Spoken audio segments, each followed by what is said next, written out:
హల్లెలూయా.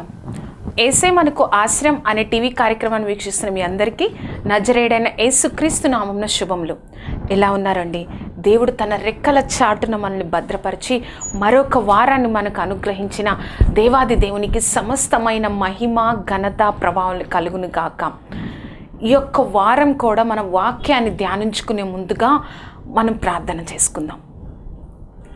సర్వోన్నతుడా, సర్వశక్తిమంతుడా, పరిశుద్ధాత్మ దేవా యేసయ్య, నీ గొప్ప కృప కాపుదల భద్రత తండ్రి యేసయ్య, ఈ విధంగా ప్రభా గత వారమంతా మమ్మల్ని కాచి కాపాడి మరొక వారాన్ని మాకు అనుగ్రహించిన దేవాది దేవా, నీ కృపలో వర్ధిల్లింప చేయండి ప్రభా. ఈ వారం ప్రభా మా అందరితో, నాతో మా అందరితో నువ్వే మాట్లాడి నీ యొక్క బలమైన వాక్యాన్ని మా హృదయంలో ముద్రించండి ప్రభా. సహాయంను దయచేయండి సర్వశక్తిమంతుడా.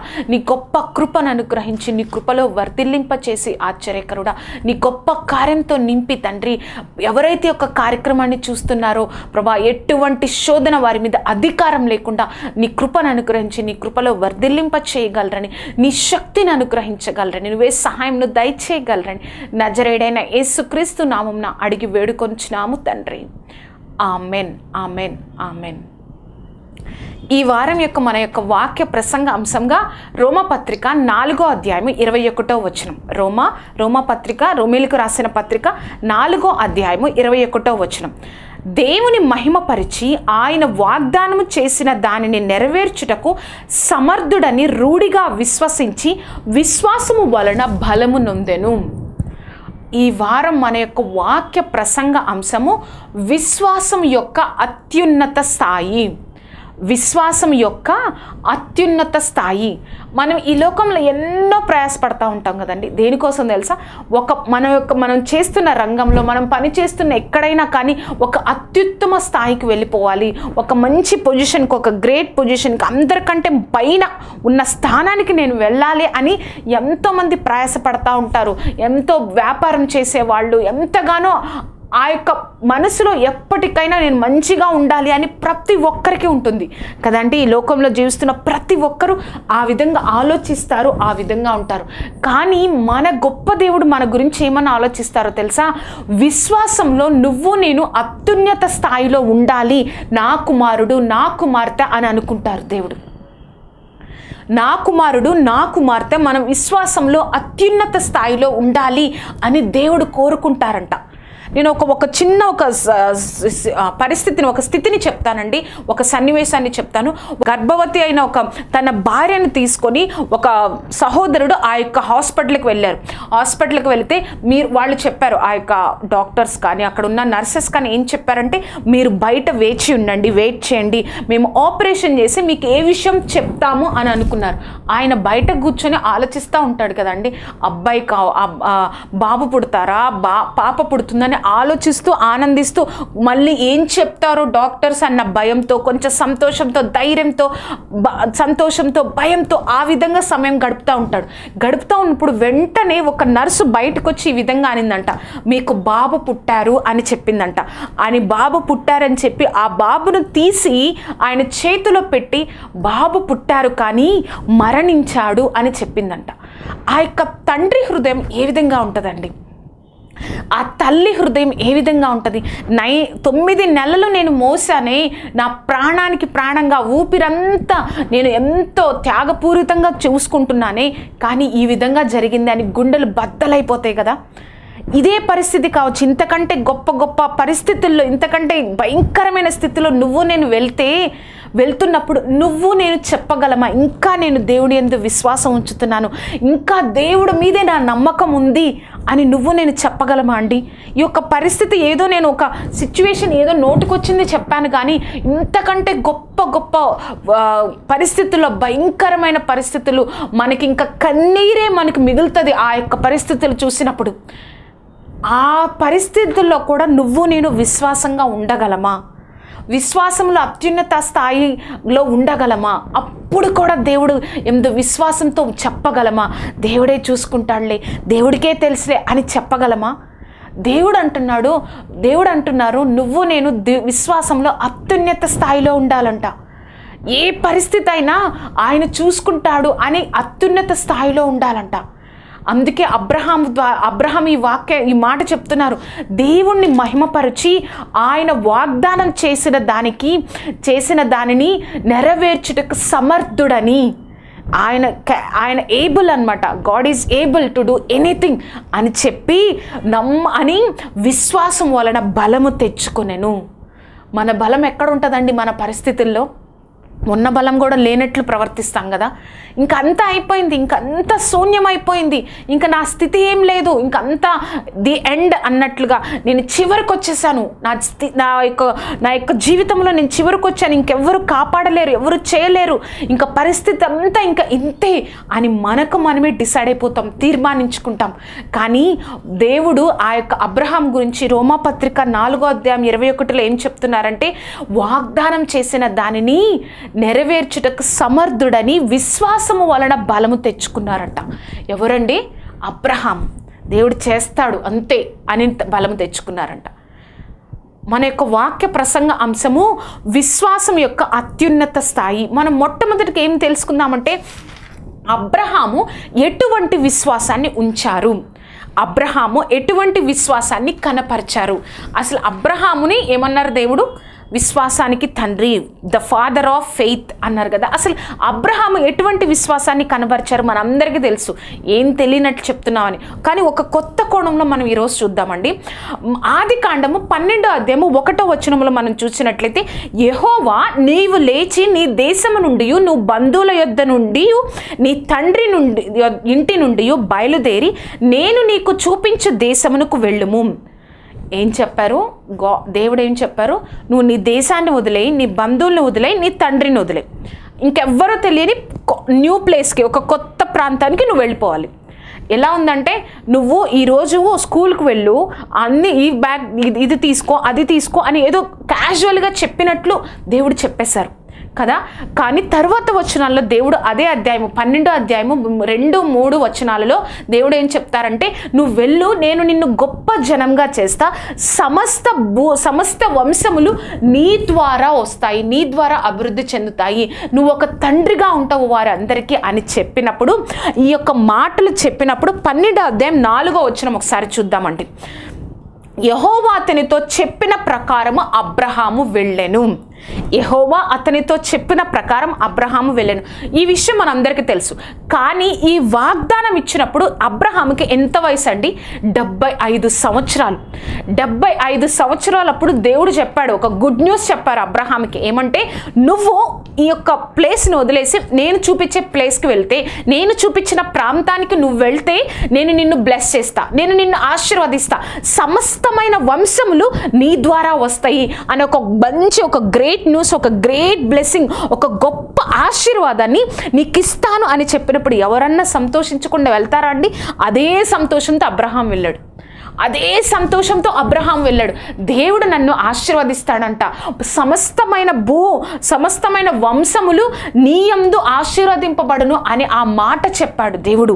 కాబట్టి నేను వెళ్తున్నా అని ఆ ప్రకారం వెళ్ళిపోయాడు. ఇది కాదులే, ఇక్కడ ఉంటే నేను ఆశీర్వదింపబడను, ఈ దేశంలోనే ఉంటాను, కాబట్టి నేను సమస్తానికి త్రూఅవుట్ వరల్డ్ అంతా, ప్రపంచం అంతా ఆశీర్వాదకరంగా ఉండాలంటే నేను ఇక్కడ నుంచి వెళ్ళాలి. కాబట్టి ఆ ఆశీర్వాదాన్ని ఊహించుకుంటూ అబ్రహాము బయలుదేరాడేమో, ఆ ఆశీర్వాదాన్ని ఆలోచించుకుంటూ అంత గొప్పగా నేను చేయబడతానా అని ఆలోచించుకుంటూ అబ్రహాము వెళ్ళాడు.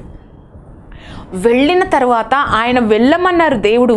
ఒక ప్రాంతానికి నేను చూపించే దేశానికి, అక్కడ ఉంటుందండి, దేశము నుండి దేశమునకు చూపించే దేశమునకు వెళ్ళుము అన్నారు.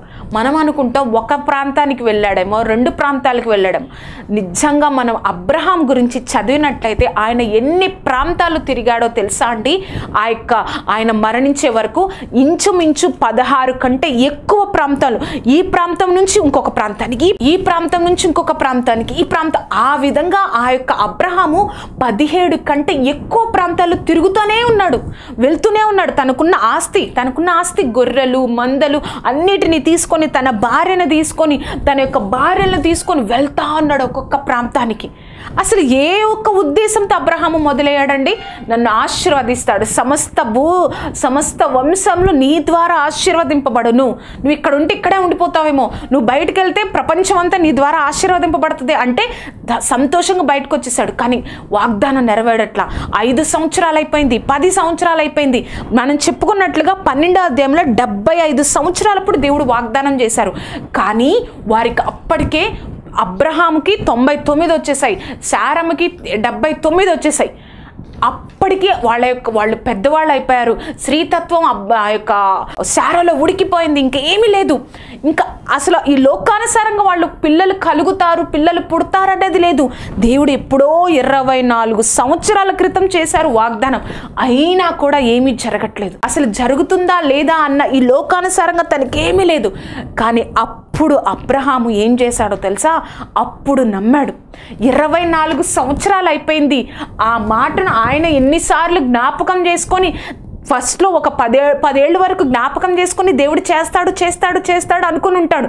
కానీ 12వ సంవత్సరం, 15వ సంవత్సరం, 20వ సంవత్సరం, 22వ సంవత్సరం, ఆ సంవత్సరాలు వచ్చేటప్పటికి తనకి ఇంకా ఈ లోకానుసారంగా ఇంకా ఏ ఒక్క సూచన ఆయనకి కనబడట్లా. అప్పుడు కూడా ఏం చేశాడో తెలుసా అబ్రహాము? రోమపత్రిక 4వ అధ్యాయము 18 నుంచి 21 వచనాలు చదువుదామండి. నిరీక్షణకు ఆధారం లేపినప్పుడు అతడు నిరీక్షణ కలిగి నమ్మెను. ఇంకా నో హోప్ అన్నమాట. ఇంకా నిరీక్షణ అనేది ఈ లోకంలో లేదు, కానీ నేను నమ్ముతున్నా. ఎందుకు నమ్ముతున్నానో తెలుసా? దేవుణ్ణి బట్టి. 19వ వచనం అండి. మరియు అతడు విశ్వాసం నందు బలహీనుడు కాక రమారమి 100 ఏండ్ల వయసు గలవాడై ఉండి అప్పటికి తన శరీరం మృతతూలమైనట్టును శారా గర్భము మృతతూలమైనట్టును ఆలోచించను గాని అవిశ్వాసము వలన దేవుని వాగ్దానము గురించి సందేహింపక దేవుని మహిమపరిచి ఆయన వాగ్దానం చేసిన దానిని నెరవేర్చుటకు సమర్థుడని రూఢిగా విశ్వసించి విశ్వాసము వలన బలము నొందెను. అందుకే ఆయన 20 సంవత్సరాలు అయిపోయింది, 24 సంవత్సరాలు అయిపోయింది, 100 ఏళ్ల వయసు వచ్చేసింది, 25 ఇయర్స్ అయిపోయింది, 75 ఇయర్స్లో దేవుడు వాగ్దానం ఇచ్చారు. 25 సంవత్సరాలైనా అది నెరవేరట్లేదు. అవిశ్వాసం బట్టి బలహీనుడు కాక సందేహింపక రూఢిగా నమ్మారు. మనం మాటలు చెప్తామండి, చాలామంది మాటలు చెప్తారు ఏంటంటే దేవుడు చేస్తారు, దేవుడు చేయగలడని. మన హృదయంలో మనం నమ్మం. మన హృదయంలో మనం పూర్తిగా నమ్మం దేవుడు నిజంగా చేస్తారా. ఎక్కడో డౌట్ ఉంటుంది. మనం ఎవరినైనా బలపరచడం కోసం, మనం ఎవరినైనా ప్రోత్సహించడం కోసం, దేవుల్లో వారు నిలబడడం కోసం దేవుడు చేస్తాడు కార్యం, దేవుడు చేస్తాడు అంటాం. కానీ అదే స్థితి నువ్వు నేను ఎదురైతే మనం నమ్మలేం. మనం మాట్లాడతాం కానీ హృదయపూర్వకంగా దేవుడు చేయగలడు అని నమ్మలేం. అదే కదా అత్యున్నత విశ్వాసంలో అత్యున్నత స్థాయి అంటే. అబ్రహాం యొక్క విశ్వాసంలో అత్యున్నత స్థాయి ఇదే కదా అండి. ఎంతగా అంటే అసలు ఏ నిరీక్షణ లేదు, ఏమీ లేదు. ఆల్రెడీ ఎప్పుడో వాగ్దానం చేశాడు. దేవుడు మర్చిపోయాడేమో అనుకున్నాడేమో అబ్రహాము, దేవుడు మర్చిపోయాడేమో అనుకున్నాడు. అయినా కూడా నిరీక్షణకు ఆధారం లేనప్పుడు రూఢిగా నమ్ముతున్నాడు. రూఢిగా నమ్మెను. ఏమంటున్నారండి? వాగ్దానం చేయుటకు సమర్థుడని రూఢిగా, ఇంకా స్ట్రాంగ్గా నేను నమ్ముతున్నా అంతే. దేవుడు చేస్తాడు. అసలు ఎలా జరుగుతుంది అని ప్రశ్న లేదు. నేను ఈ లోకానుసారంగా చూస్తే నేను ప్రశ్నలోనే ఉంటాను, కానీ దేవుడు వైపు చూస్తున్నాను, ఆయన చేస్తారు. అదే కదండి విశ్వాసంలో యొక్క అత్యున్నత స్థాయి. ఇచ్చిన మాటను దేవుడు కార్యం చేస్తారు అని నమ్మాడు కాబట్టి ఆయన యొక్క అబ్రహాము విశ్వాసంలో అత్యున్నత స్థాయిని పొందుకున్నాడు. విశ్వాసంలో దేవుడి చేత సాక్ష్యం చెప్పబడ్డాడు. నువ్వు విశ్వాసమునకు తండ్రివని దేవుడే ఆయన గురించి సాక్ష్యం చెప్పేటట్లుగా దేవుడు అతన్ని చేశారు. ఆయన యొక్క విశ్వాసం యొక్క అత్యున్నత స్థాయిని చూసారా? నేను సంతోషంగా బయలుదేరాడు, దేవుడు చేస్తాడని బయలుదేరాను, కానీ 10 years అయింది, 20 years అయింది, ఇప్పుడు 25th year జరుగుతుంది, కానీ నేను నమ్ముతున్నా చేస్తారని. అప్పుడెప్పుడో చిన్నప్పుడు చెప్పారు దేవుడు, ఎప్పుడో నేను బాగున్నప్పుడు శక్తితో బలముతో ఉన్నప్పుడు చెప్పినప్పుడు నేను ఎంతైతే నమ్ముతున్నానో, ఇప్పుడు మాలో శక్తి లేనప్పుడు, మేము మా శరీరాలు మృతతుల్యం అయినప్పుడు కూడా నేను నమ్ముతున్నానని అబ్రహాము తన హృదయంలో రూఢిగా చాలా స్ట్రాంగ్గా బిలీవ్ చేశాడు. కాబట్టి స్ట్రాంగ్ ఫెయిత్తో ఉన్నాడు. కాబట్టి దేవుడు ఆ యొక్క అబ్రహాముని సిగ్గుపరచకుండా తను ఏదైతే నమ్ముతున్నాడో దాన్ని నిజం చేసి తను అనుభవించేటట్లు దేవుడు చేశాడు. అది కాదా అండి విశ్వాసంలో అత్యున్నత స్థాయి అంటే? విశ్వాసంలో అత్యున్నత స్థాయి అంటే అది కాదా? అందుకే అబ్రహాము విశ్వాసంలో అత్యున్నత స్థాయిలో ఉన్నాడు. అబ్రహాము యొక్క విశ్వాసాన్ని మనం చూసాం కదా. రెండవదిగా మనం చూద్దాము, మన విశ్వాసం ఏ విధంగా ఉంటుందో పరీక్షించుకోవాలి. మన విశ్వాసం ఏ విధంగా ఉంటుందో పరీక్షించుకోవాలి. మనం చూసాము ఎంత గొప్ప విశ్వాసాన్ని కనపరిచాడో. ఏమీ లేదు, దేవుడే ఆ మాటను మర్చిపోయాడా అన్నట్లుగా ఉన్నా కూడా రూఢిగా నమ్మాడు. మరి మన విశ్వాసం ఏ విధంగా ఉందో పరీక్షించుకోవాలి. అసలు మన విశ్వాసం గురించి మాట్లాడకుండా ఉంటేనే మంచిదేమో అనిపిస్తుంది కదా. ఎలా ఉంటుందంటే మన విశ్వాసం సంతోషంగా ఉన్నప్పుడు దేవుడు ఉన్నాడు అని దేవుడికి కృతజ్ఞతలు చెప్తావు, సంతోషంగా ఉంటావు. ఏదన్నా కొంచెం కష్టం వచ్చినప్పుడు దేవుడు ఉంటే ఇలా ఎందుకు జరుగుతుంది, అసలు దేవుడు ఉన్నాడా, దేవుడు ఉంటే ఇలా ఎందుకు జరుగుతుంది, ఇలా ఏం జరుగుతుంది అన్న పరిస్థితిలోనికి, అన్న అవిశ్వాసంలోనికి వస్తాం. మన దేవుడు మనకి అబ్రహాం లాగా ఒక 25 ఏళ్ళు వెయిట్ చేయించట్లా, ఒక నెల రోజులు, ఒక సంవత్సరం, ఒక 2 సంవత్సరాలు వెయిట్ చేయిస్తేనే మన మాటలన్నీ మారిపోతాయి. దేవుడి విషయంలో మన విశ్వాసం అంతా మారిపోతుంది కదా. మన విశ్వాసం అంతా మారిపోతుంది. ఏం జరుగుతుంది, ఏం చేస్తాడు దేవుడు, ఏంటి అని జరుగుతుంది. యోబు ఒకసారి చెప్తారు, సమస్తాన్ని ఆయన కోల్పోతారు, పిల్లల్ని కోల్పోతారు, తమ ఆస్తిని కోల్పోతారు. ఏమంటారండి, మనందరికీ తెలుసు, దేవుడే యెహోవా ఇచ్చను, యెహోవా తీసుకొనను. ఆ మాట చెప్పాలి అంటే మనం ఏదో ఒక మెమరీ వర్స్ లాగా, కంఠస్థ వాక్యం లాగా చెప్పేస్తున్నాం. కానీ ఆ మాట చెప్పాలి అంటే దేవుడి మీద ఎంత విశ్వాసం యోబుకి లేకపోతే ఆ మాట చెప్పగలడండి? యెహోవా ఇచ్చెను, యెహోవా తీసుకొనను. మనం ఈ మాట విని విని విని దాని విలువ తెలియకుండా పోయింది. కానీ ఆ మాట యోబు చెప్పాలంటే ఎదురుగా 10 మంది పిల్లలు చనిపోవడం చూశారు. వారి యొక్క సమాధి కార్యక్రమాలు యోబు చూశాడు. ఆ యొక్క సమస్తము కోల్పోవడం చూశాడు. ప్రతిదీ నష్టపోవడం చూశాడు. ఆయన గొప్పగా ఆస్తిపరుడిగా ఉండి గొప్ప బంగ్లాలో ఉండడం చూసి ఇప్పుడు బూడిదలో కూర్చొని ఏడవడం చూసి కూడా యెహోవా ఇచ్చని, యెహోవా తీసుకొనను అంటే, నేను నీతోనే ఉన్నా, నాకు బిడ్డల్ని కాపాడలేకపోయావా, నేను నీతోనే ఉన్నాను ప్రభా, నా యొక్క ఇంటిని కాపాడలేకపోయా, నేను నీతోనే ఉన్న నా ఆస్తిని నువ్వు కాపాడలేకపోయావా అని ప్రశ్నించలేదండి యోబు. యెహోవా ఇచ్చెను, యెహోవా తీసుకొనెను. యేసయ్య మనం కూడా ఇటువంటి ఎంతో భయంకరమైన పరిస్థితిలో మనం వెళ్తాం కదా. ఇంకా మన పరిస్థితులు చూస్తే మనకి కన్నీరు వస్తుంది. ఇంకా పక్కనోళ్ళు కూడా ఇంకా ఎలా అనుకుంటారు అంటే ఇంక వీళ్ళ జీవితం ఇంతే, ఇంక ఎప్పుడు కూడా వీళ్ళు బయటకు రాలేరు, ఇంకా వీళ్ళ జీవితం అంతే అయిపోయింది, ఇంక ఎవ్వరు కూడా వారిని పైకి తీసుకురాలేరు, ఇంకా అయిపోయింది, ఇంకా నిరీక్షణ లేదు, ఇంకా ఏ యొక్క అవకాశం వారికి లేదు అన్న స్థితి ఉంటుంది మనకు. కొన్ని జీవితాల్లో, కొన్ని సందర్భాల్లో ఒంటరితనంలో ఉంటాము, లేకపోతే సమస్యల సుడిగుండంలో ఉంటాము, లేకపోతే తుఫాన్లు వస్తాయి, కృంగిపోయే స్థితి. ఇంకా మన స్థితిని చూస్తే ఆ యొక్క కన్నీరు మాత్రమే మిగులుతుంది. శ్రమలు, ఇరుకులు, బాధలు, ఇబ్బందులు, అవమానం, సమాధానం లేని స్థితి, సంతోషింపలేని స్థితి, సంతోషంగా లేని స్థితి, ఎప్పుడు దిగులుతో ఉండే స్థితి, ఇవన్నీ కనిపిస్తాయి. అప్పుడు కూడా నువ్వు చెప్పగలవా? ఒక్కసారి యేసయ్య కన్నీరు విడిచాడు. ఎక్కడ అండి? లాజరు దగ్గరకు వచ్చి. లాజర్ని యేసయ్యని లేపుతారని తెలుసు కదా. అసలు ఆ ఉద్దేశంతోనే కదా యేసయ్య ఎక్కడో ఉండి 4 రోజుల తర్వాత ఇక్కడికి వచ్చారు, లాజరు సమాధి దగ్గరికి. అక్కడికి వచ్చి కూడా ఏడుస్తున్నారంటే మన మీద ఆయనకి ఎంత ప్రేమ ఉందో అర్థం చేసుకోవడం కోసమే పరిశుద్ధాత్మ దేవుడు యేసు కన్నీళ్లు విడిచానని రాయించారు. ఆ ప్రేమను నువ్వు నేను అర్థం చేసుకుంటే ఎప్పుడు కూడా మన బాధల్లో ఆయనకి దూరం అయిపోవండి. మన హృదయంలో మనం చెప్పుకోవాలి. ఏమని చెప్పుకోవాలో తెలుసా? దావీదు ఈ విధంగా అంటున్నారు, కీర్తనాకారుడు ఈ విధంగా ఉంటున్నాడు, నా ప్రాణమా నాలో నువ్వేళ కృంగి ఉన్నావు, దేవుని యందు నిరీక్షణ ఉంచుము. మనం చెప్పాలి, నువ్వెందుకు కృంగిపోతున్నావు? మన చేతిలో డబ్బు లేనప్పుడు, మన చేతిలో మన యొక్క శరీరంలో ఆరోగ్యం లేనప్పుడు, మన కుటుంబ పరిస్థితి అంతా తారుమారైపోయినప్పుడు, మన చుట్టూ మన గృహము చుట్టూ ఎంతో వేదనతో ఉన్నప్పుడు మనం చెప్పాలి, నా ప్రాణమా నువ్వేళ కృంగిపోతున్నావు, దేవుని యందు నిరీక్షణ ఉంచుము. నేను ఒక క్వశ్చన్ వేస్తానండి. నేను బస్సు ఎక్కిన తర్వాత ఏం చేస్తామండి? ఈ బస్సు నుంచి బయటకు చూస్తాం, లేకపోతే ఎదురుగా చూస్తున్నాం అనుకోండి, బస్సులో ఫ్రంట్ సీట్లో కూర్చొని మనం ఎదురుగా రోడ్డును చూస్తున్నాం. ఆ రోడ్డును చూస్తున్నప్పుడు అయ్యో స్పీడ్ బ్రేకర్స్ వస్తున్నాయే, అయ్యో ఆ గుంట వస్తుంది, ఎలాగా అని అనుకుంటావా? నేను అనుకుంటామా అండి? ఎందుకంటే ఆ డ్రైవర్ తీసుకెళ్ళగలడు, ఆయన డ్రైవింగ్ చేస్తున్నారు, ఆ డ్రైవర్ తీసుకెళ్ళగలడు. ఆ గుంట వచ్చినప్పుడు నేను ఇలా ఉంటాం కానీ ఏమవదు, ఏమో కొంచెం అటు ఇటుగా బస్సు కదులుతుందేమో కానీ ఏమవదు. స్పీడ్ బ్రేకర్ వచ్చినప్పుడు కొంచెం స్లో చేసి వెళ్తాడు కానీ ఏమవదు. ఆ బస్సు ఎక్కినప్పుడే నీకు అంత ధైర్యంగా ఉంటే, నువ్వు దేవుణ్ణి తెలుసుకున్న తర్వాత నీ జీవితం ఆయన చేతిలో ఉన్నప్పుడు నీ బాధలు కష్టాల్లో దేవుడు ఎలా వదిలేస్తాడు, దేవుడు ఎలా మర్చిపోతాడు అని అనుకుంటున్నావండి? నువ్వు కాదు నడిచేది, నిన్ను దేవుడు నడిపిస్తున్నాడు చేతులతో. నీ జీవితం చేతుల్లో, ఆయన చేతిలో ఉంది. నీ బాధలు కష్టాలు వచ్చినప్పుడు అయ్యో ఏమైపోతుంది అని కృంగిపోయి ఆలోచించి షుగర్లు బీపీలు తెచ్చుకుంటే ఎవరికంటే నష్టం?